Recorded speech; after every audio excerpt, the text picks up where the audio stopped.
Hello everyone, आज हम बात करने जा रहे हैं इस साल की the most popular much awaited horror drama movie माँ के बारे में।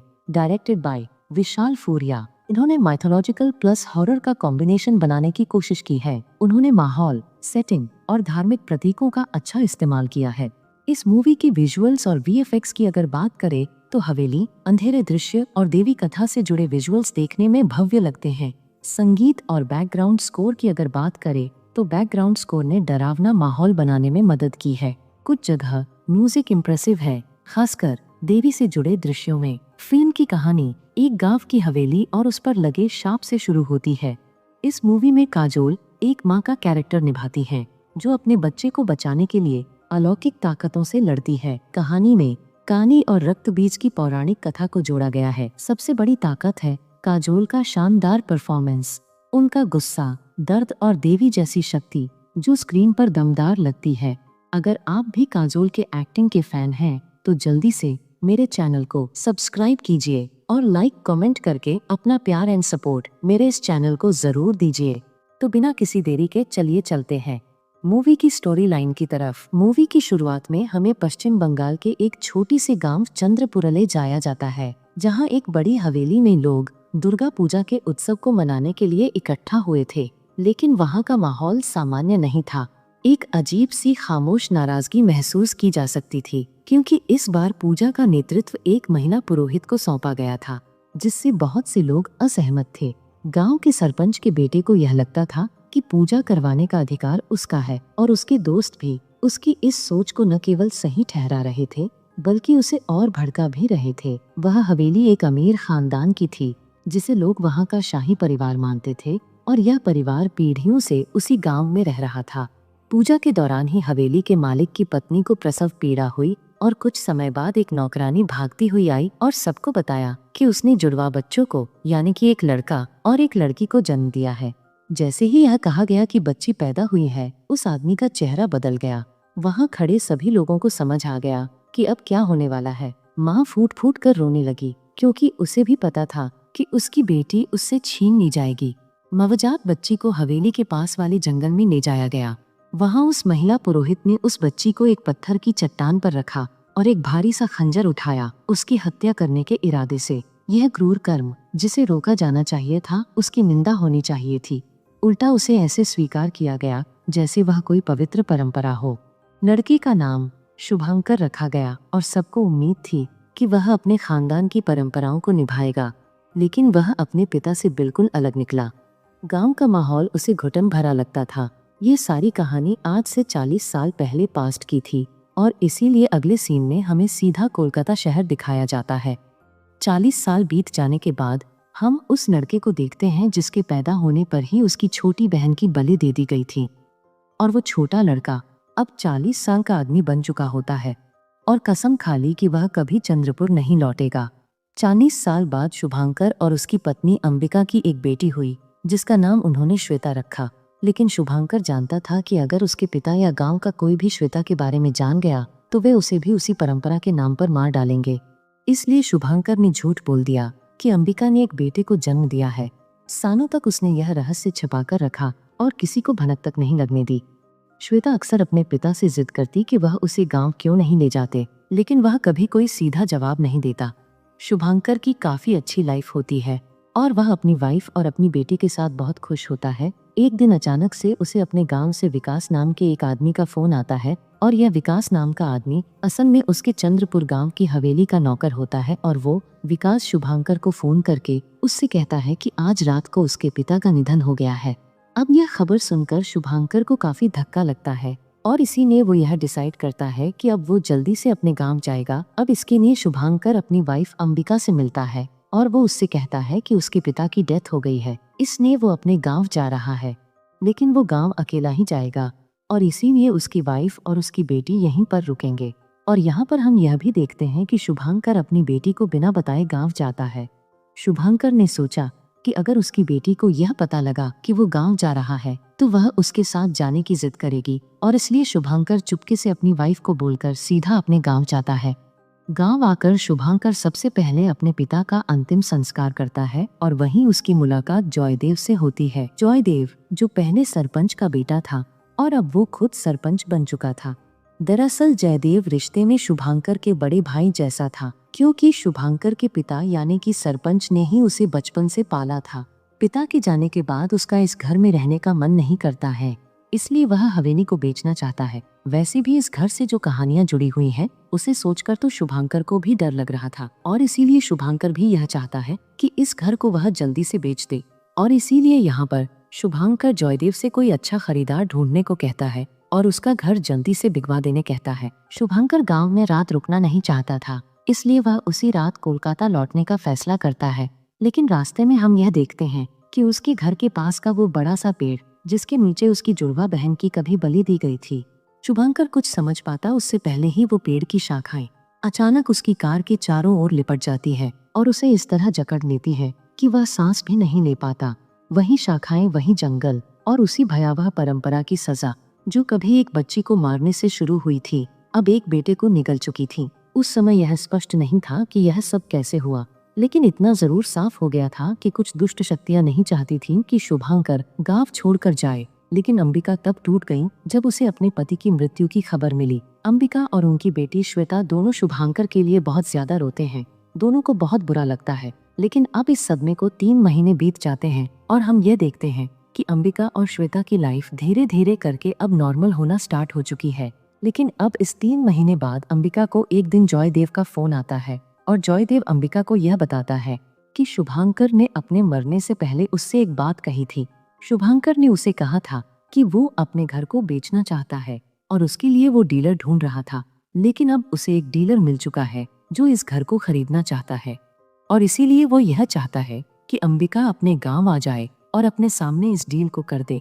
अंबिका जयदेव से कहती है कि वही इस डील को पूरा कर ले और इसके बदले में जो भी कमीशन बनेगा वो जयदेव को दे देगी। लेकिन जयदेव इस बात को सुनकर थोड़ा बुरा मान जाता है और वो अंबिका से कहता है कि वो यह काम कमीशन के लिए नहीं कर रहा, बल्कि उसके लिए शुभांकर उसका छोटा भाई है और वो उसकी आखिरी इच्छा को पूरा करना चाहता है। अब इस बात को सुनकर अंबिका राजी हो जाती है और वो गांव आने के लिए मान जाती है। लेकिन जब उसकी बेटी श्वेता को यह पता लगता है कि उसकी माँ यानी कि अंबिका गांव जा रही है, तब वो भी गांव आने की जिद करती है। लेकिन अंबिका उसे मना करती है और वो कहती है कि वो अकेले ही गांव जाएगी। पर यह बात सुनकर श्वेता उससे कहती है कि उसके पिता भी अकेले गांव गए थे और कभी वापस नहीं आए, और इसीलिए वो यह नहीं चाहती कि उसकी माँ के साथ भी ऐसा ही कुछ हो और वह अकेली पड़ जाए। अब यह बात सुनकर अंबिका मान जाती है, जिसके बाद अंबिका और श्वेता दोनों चंद्रपुर गांव जाते हैं ताकि वह गांव जाकर अपने पुश्तैनी घर को बेच सके और अपने खानदान के सारे पुराने कनेक्शंस को तोड़ सके। अब जैसे ही अंबिका और श्वेता गांव आते हैं, वैसे ही वो लोग ये देखते हैं कि उनके पुश्तैनी घर में उनका एक नौकर होता है जिसका नाम विकास होता है, और इस विकास की एक वाइफ होती है नंदिनी, और उन दोनों की एक बेटी भी होती है जिसका नाम दीपिका होता है, और यह दीपिका उम्र के मामले में श्वेता की उम्र के बराबर होती है। अब जैसे ही अंबिका और उसकी बेटी श्वेता गांव में आते हैं, वैसे ही हम यहाँ पर काफी अजीब चीजें देखते हैं, जैसे कि गांव में बार बार उस शैतानी पेड़ का सामने आना और कई सारे भूतों का सामने दिखना, और इन सब को दिखाकर हमें ऐसा दिखाया जाता है कि हो ना हो उस पेड़ से कोई बहुत ही बड़ी मिस्ट्री जुड़ी है। लेकिन ये सारी चीजें कनेक्ट होती हैं शुभांकर की फैमिली से। अब इसके आगे हम ये देखते हैं कि श्वेता और नंदिनी दोनों काफी अच्छे दोस्त बन जाते हैं, और ऐसे ही एक दिन श्वेता अपने टैबलेट के ऊपर नंदिनी को अपनी फोटोज और अपनी ड्राइंग्स दिखा रही होती है। लेकिन वो ये देखती है कि अचानक उसके टैब पर उसी पेड़ की पेंटिंग बन जाती है, जो पेंटिंग अपने आप ही बनी होती है। लेकिन श्वेता के टैबलेट में जैसी दीपिका उस पेंटिंग को देखती है, वैसे ही वो श्वेता से पूछती है कि आखिरकार उसने इस पेड़ की ड्राइंग कब बनाई। लेकिन ये सुनकर श्वेता दीपिका से कहती है कि उसे इस पेड़ के बारे में कुछ भी नहीं पता है। लेकिन ये बात सुनकर दीपिका कहती है कि यह पेड़ तो उनके घर के पीछे ही है।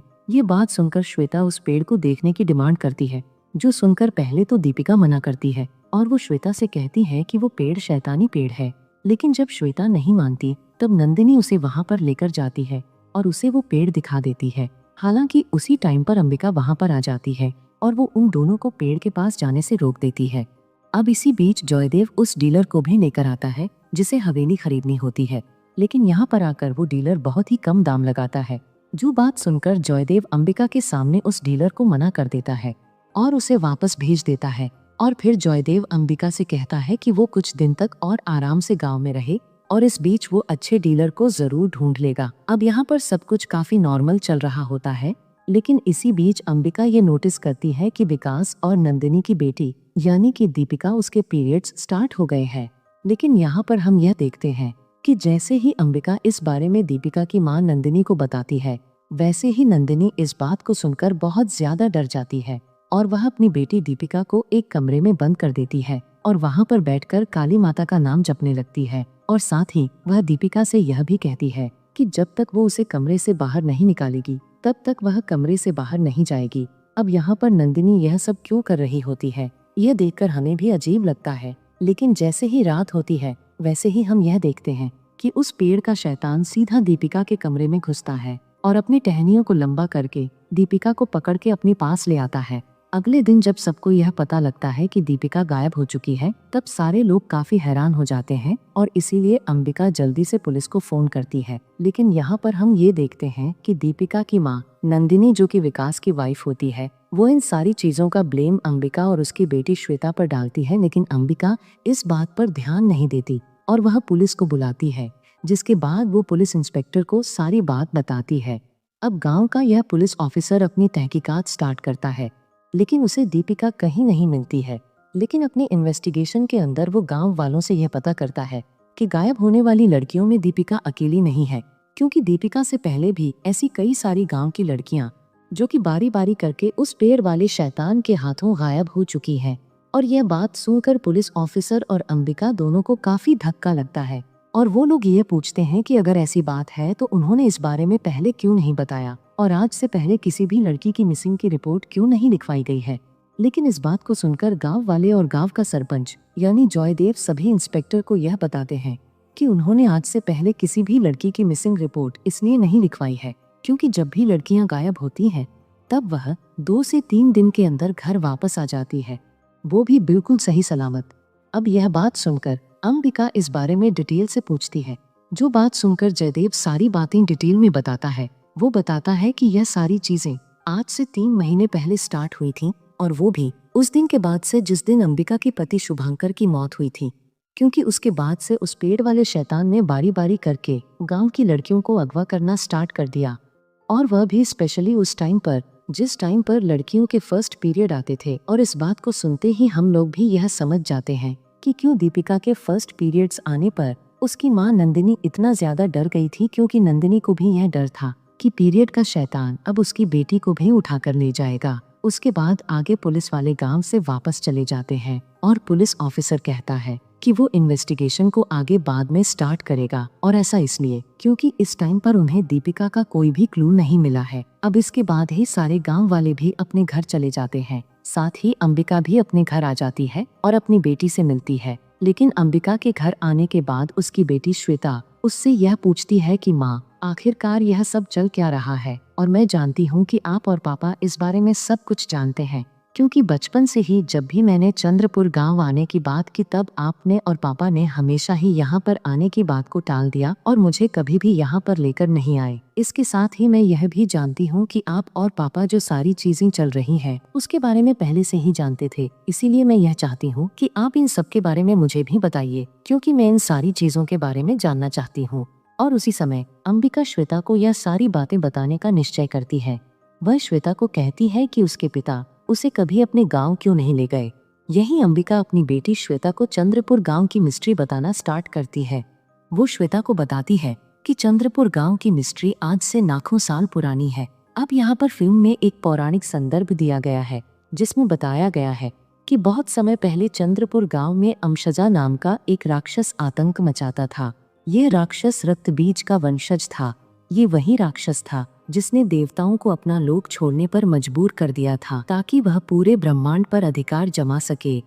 देवी काली ने रक्तबीज का वध किया, लेकिन उसके रक्त की एक बूंद जमीन पर गिर गई जिससे अमशजा का जन्म हुआ। यह राक्षस जवान लड़कियों का अपहरण करता था क्योंकि वह ऐसी लड़की खोज रहा था जो उसका बीज धारण कर सके, मगर कोई भी लड़की इतनी शक्तिशाली नहीं थी कि वह उसका अंश अपने भीतर रख सके।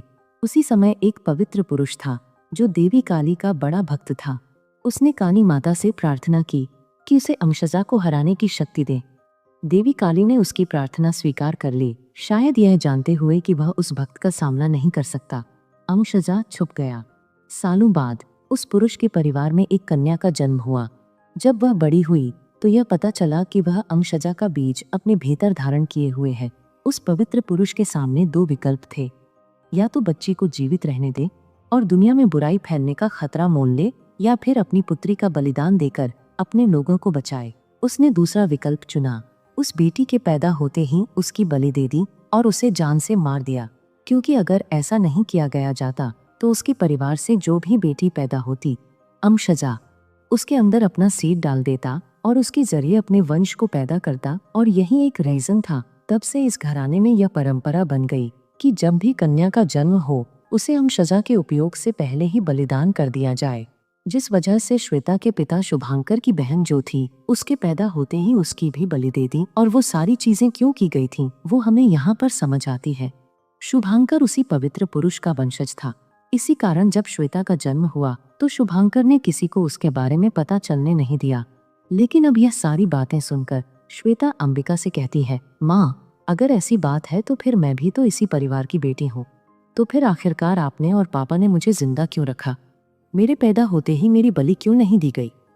यह बात सुनकर अंबिका श्वेता को बताती है कि असल में तुम्हारे पिता और मैं इन सारी बातों पर भरोसा नहीं करते थे, और इसीलिए जब तुम पैदा हुई थी तब तुम्हारे पिता ने अपने पिता से यानी कि तुम्हारे दादा से यह बात झूठ बोली थी कि उन्हें असल में कोई बेटी नहीं बल्कि एक बेटा पैदा हुआ है। और यह सब इसीलिए क्योंकि मैं और तुम्हारे पिता तुमसे बहुत प्यार करते थे, और अगर हम सबको सच्चाई बताते तो वो लोग तुम्हारी भी बलि दे देते। पर यह बात सुनकर श्वेता कहती है कि अगर ऐसी बात है तो अब अमशजा मेरे पीछे भी जरूर आएगा। अंबिका श्वेता से कहती है कि वो ऐसा नहीं कर पाएगा, क्योंकि तुम तक पहुंचने से पहले उसे मेरा सामना करना पड़ेगा, मेरा यानी कि तुम्हारी माँ का। उसके बाद मूवी के अगले सीन में हम ये देखते हैं कि जो हवेली का नौकर होता है यानी कि विकास, उसके पिता से अंबिका और श्वेता मिलते हैं। असल में विकास और उसके जो पिता होते हैं वो सालों से इस हवेली के अंदर काम कर रहे होते हैं, और इसीलिए विकास के जो पिता हैं उन्होंने सालों पहले श्वेता के पिता शुभांकर को भी अपनी गोद में खिलाया था। अंबिका और श्वेता जब विकास के पिता से मिलते हैं तब वो उन दोनों को शुभांकर के बारे में कई सारी बातें बताते हैं, जैसे कि बचपन के किस्से। लेकिन इन सब के साथ ही वे अंबिका के हाथ में एक लिफाफा देते हुए उसे कहते हैं कि यह शुभांकर का है और शायद उसने इसके अंदर कोई खास बात लिखी है। अंबिका जल्दी से उस लिफाफे को लेती है और अपने कमरे में जाकर उसे ओपन करती है, लेकिन वो यह देखती है कि उसके अंदर एक बंगाली में मंत्र लिखा होता है। जिसके बाद वो जैसे ही उस बंगाली मंत्र को पढ़ती है वैसे ही हम यह देखते हैं कि अंबिका को अपने आसपास अपने पति शुभांकर के होने का एहसास होता है। लेकिन उसके कुछ सेकंड्स बाद ही हम यह भी देखते हैं कि वहाँ अंबिका को अपने सामने काली माता के दर्शन होते हैं। 40 साल से काली माता ने आज तक किसी को दर्शन नहीं दिए थे, और काली माता ने अंतिम दर्शन उसी महिला पुरोहित को दिए थे जिसने शुभांकर और उसकी बहन के जन्म के टाइम पर काली माता की पूजा की थी, और बाद में जाकर शुभांकर की बहन की बलि चढ़ाई गई थी। लेकिन अब 40 साल बाद काली माता ने दर्शन दिए थे अंबिका को, और जैसे अंबिका इस बारे में विकास को बताती है वैसे ही वो अंबिका से कहता है कि अब उसे काली माता की पूजा करनी होगी। मूवी के स्टार्टिंग में हमें बताया गया था कि शुभांकर की हवेली के अंदर एक काली माता का मंदिर है, और वो मंदिर सामान्य रूप से तो बंद रहता है, लेकिन उसके अंदर काली माता की पूजा तभी होती है जब काली माता किसी के सामने आकर उसे अपने दर्शन देती है।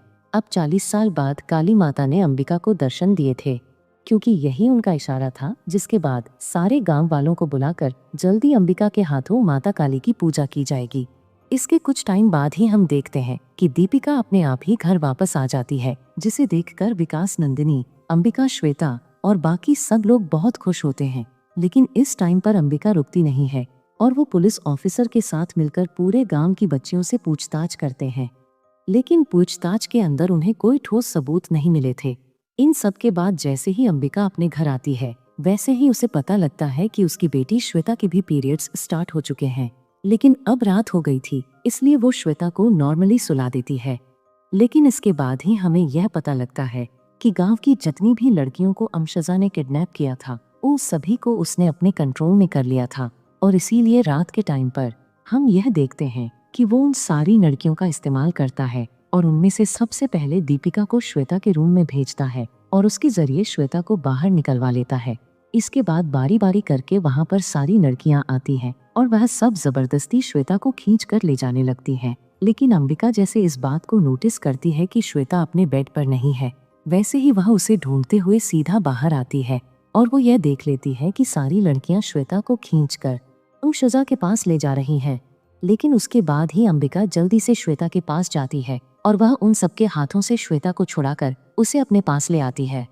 यह सब देखकर अंबिका बहुत ज्यादा डर जाती है और इसीलिए वह यह तय करती है कि अब वो अपनी बेटी की जान को और खतरे में नहीं डालेगी और इसीलिए वह जल्दी से अपने सारे कपड़े पैक करती है और अपनी बेटी श्वेता को लेकर सीधा वहां से कार में निकल जाती है और जल्दी से जल्दी चंद्रपुर गांव से निकलने की कोशिश करती है। लेकिन थोड़ी ही दूर ड्राइव करने के बाद ही हम लोग ये देखते हैं कि वो सारी लड़कियां फिर से उनकी गाड़ी के पास आ जाती है और एक के बाद एक करके वो सभी लोग उनकी गाड़ी पर टूट पड़ते हैं, क्योंकि इस टाइम पर अंशजा ने सबके अंदर अपनी थोड़ी थोड़ी शक्तियां डाली होती है। इसलिए ये बड़ी ही आसानी से कार के शीशे को तोड़ देती है, कार के दरवाजे को तोड़ देती है और अंबिका के सामने ही उसकी बेटी श्वेता को उठाकर ले जाती है और श्वेता को सीधा सौंप देती है जॉयदेव के हाथों में।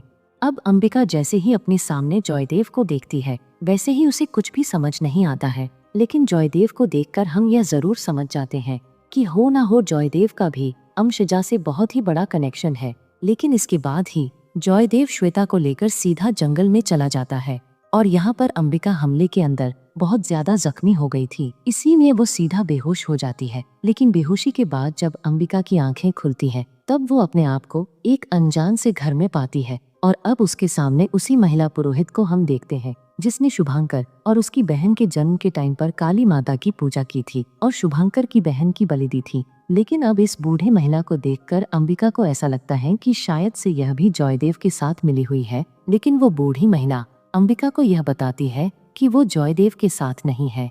अब हमें यहाँ पर ये पता लगता है अंबिका के पति शुभांकर और उसकी बहन का जन्म हुआ था, तब उसी बूढ़ी महिला को एक रात पहले काली माता का सपना आया था और उसी ने जन्म के दिन वो काली माता की पूजा की थी। लेकिन पूजा के बाद उसे बच्ची की बलि देने को कहा गया, लेकिन उस रात उसने बलि देने से मना कर दिया और उसने यह कहा कि यह छोटी बच्ची काली माता की बेटी है और काली माता अपनी बेटी की बलि नहीं मांग सकती। हम यहाँ पर कुछ तो बहुत गलत कर रहे हैं। पर मेरे यह बोलते ही जॉयदेव सामने आया और उसने धक्का देकर मुझसे हथियार छीन लिया और उसने उस छोटी सी बच्ची की बलि दे दी। इसीलिए मैं तुम्हें बता दूं कि जॉयदेव बहुत ही निर्दयी है। लेकिन जॉयदेव उसके बाद भी रुका नहीं और उसने सबसे पहले तो मुझे ढोंगी करार देकर गांव से बाहर निकलवाया और उसके साथ ही उसने मेरा रेप भी किया और इसीलिए उस दिन के बाद से ही मैं यहाँ गांव के बाहर ही रहती हूँ, वो भी बिल्कुल अकेली।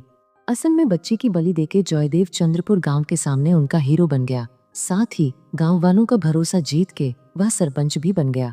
लेकिन उस बच्चे की बलि देना जॉयदेव की बहुत बड़ी गलती थी और ऐसा इसीलिए क्योंकि वही लड़की अंशजा के वंश को आगे ले जा सकती थी और अंशजा के संतान को जन्म दे सकती थी। एक रात जब जयदेव सो रहा था, तभी अंशजा ने अपनी टहनियों को लंबा करके जयदेव पर कब्जा किया और उसे अपने पास ले आया। इसके बाद अंशजा जयदेव को मारने ही वाला था, लेकिन मारने से पहले उसने जॉयदेव को उसकी गलती समझाई। लेकिन जॉयदेव बहुत ही दिमाग वाला था, इसीलिए उसने अंशजा के सामने अपना एक प्रस्ताव रखा कि अंशजा उसकी जान ना ले, जिसके बदले में वो अंशजा का गुलाम बनेगा और अब इस परिवार में जो भी अगली लड़की पैदा होगी वो उसके तैयार होने पर उसे सही सलामत सीधा अंशजा के पास लेकर आएगा, जिसके बाद उसका इस्तेमाल करके अंशजा उसमें बीज डालेगा और उसे अपना वंश आगे बढ़ाएगा। अंशजा को भी यह प्रस्ताव अच्छा लगा। इस तरह जॉयदेव ने मानो अपनी आत्मा उस राक्षस को सौंप दी।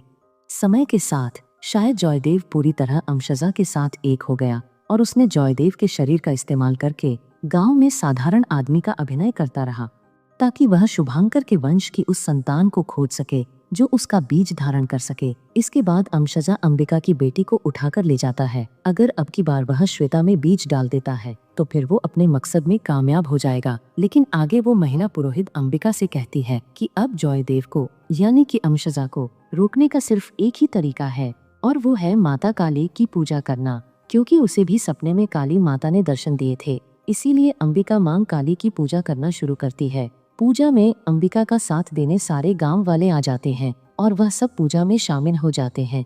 पूजा करने के बाद ही माता काली अंबिका को उसके सर पर तिलक लगा के इन सारी मुश्किलों से लड़ने की शक्ति देती है। इसके बाद ही वो काली माता के पास रखे उनके एक शस्त्र को उठाती है और अकेली ही अमशजा से लड़ने निकल जाती है। इसके बाद अंबिका अमशजा के पास जाती है जो कि जॉयदेव के रूप में होता है और जॉयदेव देखते ही देखते अपनी सारी लड़कियों को बुलाता है।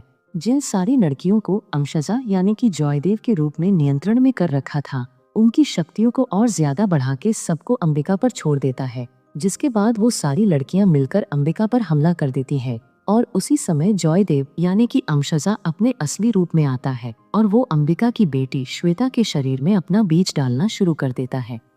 इधर अंबिका जो कि उन सारी लड़कियों से लड़ रही होती है, वह अपनी शक्तियों का इस्तेमाल करती है और एक एक करके उन सारी लड़कियों को अमशजा के नियंत्रण से बाहर निकाल लेती है और सबको पहले जैसा ठीक कर देती है। जिसके बाद यह सारी लड़कियां बेहोश हो जाती हैं, लेकिन फिर अंबिका सीधा सामना करती है अमशजा का और फिर वो अमशजा से लड़ना शुरू करती है। लेकिन इस लड़ाई के अंदर हम यह देखते हैं कि अमशजा अंबिका पर बहुत भारी पड़ता है और वो उसे उठा उठा के पटकता है और उसके हाथ पैरों को तोड़ देता है, जिस वजह से अंबिका बेहोश हो जाती है। और इधर अमशजा फिर से अपने बीज डालना शुरू कर देता है। लेकिन फिर इसके कुछ समय बाद ही हम यह देखते हैं कि अंबिका के शरीर के अंदर काली माता आ जाती है। उसके बाद वह सीधा अपने शस्त्र को उठाकर अमशजा के पास जाती है और इस बार वह अमशजा पर बहुत भारी पड़ती है और देखते ही देखते अमशजा को खत्म कर देती है। जिसके बाद अमशजा जो कि रक्त बीज से बना हुआ आखिरी दानव था, उसका पूरी तरह से खात्मा कर देती है। इसके बाद ही अंबिका अपनी बेटी श्वेता को उठाकर सीधा अपने घर ले आती है, जहाँ पर इस बार सारे गाँव वालों के साथ साथ वह बूढ़ी महिला पुरोहित भी होती है, जिसने अंबिका की बेहोशी में मदद की थी। साथ ही अंबिका यहाँ पर उन सारी बच्चियों को भी ले आती है, जिन सारी बच्चियों को उसने अमशजा के नियंत्रण से बाहर निकाला था। और यहाँ पर अपनी अपनी बेटियों को देखकर सारे गांव वाले बहुत खुश होते हैं। लेकिन वो बूढ़ी महिला पुरोहित जैसी ही अंबिका की बेटी श्वेता को देखती है, वैसे ही वो अंबिका से कहती है कि असल में अमशजा अपने मकसद में कामयाब हो गया है, क्योंकि उसने अंबिका की बेटी श्वेता के अंदर अपना बीज डाल दिया है और अब इसीलिए अमशजा को रोकने का सिर्फ एक ही तरीका है, अंबिका को अपनी बेटी श्वेता की बलि देनी होगी। अब यह बात सुनकर अंबिका को बहुत बुरा लगता है, लेकिन तभी वह मजबूरी में अपनी बेटी श्वेता को सामने रखती है और अपने हथियार से उसकी बलि देने ही वाली होती है। लेकिन अगले पल काली माता उसे आशीर्वाद देती है और एक ही झटके में वो श्वेता के अंदर से बीज को खत्म कर देती है। जो चीज देखकर वो बूढ़ी महिला पुरोहित अंबिका को रोक देती है और उसे सारी बात बताती है। जिसके बाद ये सारी बातें जानते ही अंबिका भी बहुत खुश होती है और फिर वो अपनी बेटी श्वेता को बेहोशी से जगाकर उसे गले लगाकर खुशी के मारे रोने लगती है। और इस सब के बाद सारे के सारे गांव वाले मिलकर काली माता की मूर्ति के सामने हाथ जोड़कर नतमस्तक हो जाते हैं।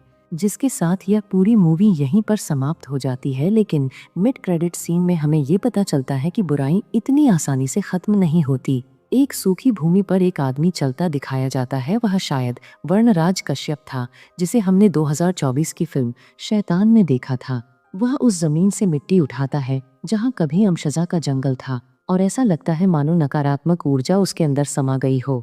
वह कहता है कि लोग सोचते हैं कि बुराई का अंत हो सकता है, लेकिन जब तक संसार में ऐसे लोग हैं जिन्हें दूसरों की पीड़ा में आनंद मिलता है, तब तक अमशजा जैसे दानव किसी न किसी रूप में वापस आते रहेंगे। क्या अमशजा अब भी जीवित है या शायद नहीं, कम से कम वही रूप नहीं, लेकिन अमशजा केवल एक दानव नहीं, एक प्रतीक था उस बुराई का जो समाज में मौजूद है। और जब तक वर्णराज जैसे लोग जिंदा हैं, अमशजा जैसे राक्षस किसी न किसी नए रूप में लौटते रहेंगे। बुराई को हराना एक घटना नहीं बल्कि एक सतत संघर्ष है। यही माँ मूवी का संदेश था। सो गाइस, आपको यह मूवी कैसी लगी कमेंट सेक्शन में जरूर बताइएगा एंड लाइक सब्सक्राइब करके अपना प्यार और साथ मेरे इस चैनल को जरूर दीजिएगा। मिलते हैं नेक्स्ट वीडियो में एक new mind blowing masterpiece movie के साथ। Till then, good bye.